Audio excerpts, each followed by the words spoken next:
As the school year approaches, there are still a lot of questions about how districts will handle some of the extra costs brought on by the pandemic.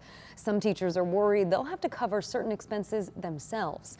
ABC 10 News anchor Derek Stahl goes in depth to explore the costs of this new learning landscape. In a typical year, California teachers spend an average of $664 of their own money on classroom supplies. But in a virtual learning environment, the costs have shifted. Instead of spending a few $100s decorating and prepping a classroom, here's my desk where I do a lot of my Zooming, use the DocuCam. Vista Unified teacher Carrie Avila had to create a home office, starting with her internet. It was just kind of an oversight. Like, the schools did a really good job of making sure that their students had connectivity. And I think we just kind of expect that teachers have that level of connectivity that you need. But a lot of us didn't. She says many teachers had to upgrade their bandwidth to handle lessons over video conferencing, and some didn't have internet at all. She was driving to her school site and she was teaching in the parking lot of her campus from her car. From office chairs to web cameras, keyboards to internet modems, teachers say the costs for some have really added up.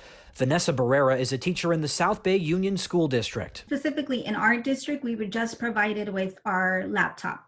We were not allowed to bring home the printers or the document cameras, Elmos, none of that. An Elmo is basically an overhead projector that can connect with a computer, and she says her colleagues had to rig together solutions on their own.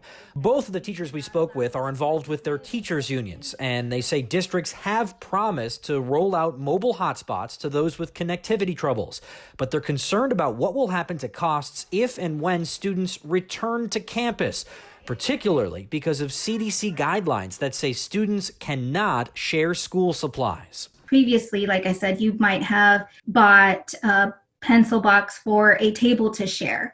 Well, that's not going to be acceptable now. You're going to have to buy individual materials for students. They're hoping districts will pick up some of these new costs, like improved internet, but it's something that's still under negotiation. Derek Stahl, ABC 10 News. If you have a story that requires an in-depth look, ABC 10 News